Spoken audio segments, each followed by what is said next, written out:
രേഖകളില്ലാതെ അനധികൃതമായി കടത്തുകയായിരുന്ന 68,37,000 രൂപയുമായി 4 തമിഴ്നാട് സ്വദേശികളെ പെരിന്തൽമണ്ണ പോലീസ് പിടികൂടി. പോലീസിന് ലഭിച്ച രഹസ്യവിവരത്തിന്റെ അടിസ്ഥാനത്തിൽ ബുധനാഴ്ച പുലർച്ചെ അങ്ങാടിപ്പുറത്ത് വെച്ചായിരുന്നു പരിശോധന. മധുര സ്വദേശികളായ കതിരവൻ, ശരവണൻ, രാമമൂർത്തി, ബാലു എന്നിവരാണ് പോലീസിന്റെ പിടിയിലായത്.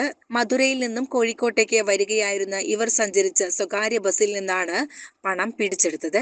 കഴിഞ്ഞ ദിവസം പോലീസിന് ലഭിച്ച രഹസ്യവിവരത്തിന്റെ അടിസ്ഥാനത്തിൽ ബുധനാഴ്ച പുലർച്ചെ അങ്ങാടിപ്പുറത്ത് വെച്ചായിരുന്നു പരിശോധന. ബസ് തടഞ്ഞു നിർത്തി പോലീസ് നടത്തിയ വിശദമായ പരിശോധനയിലാണ് യാത്രക്കാരായ 4 അംഗ സംഘത്തിൽ നിന്നും രേഖകളില്ലാത്ത വൻ തുക കണ്ടെടുത്തത്. പെരിന്തൽമണ്ണ CI സുമേഷ് സുധാകരൻ, ASI രാമകൃഷ്ണൻ, സുരേന്ദ്രബാബു എന്നിവരുടെ ഒപ്പം ക്രൈം സ്ക്വാഡും ചേർന്നാണ് പരിശോധനയ്ക്ക് നേതൃത്വം നൽകിയത്.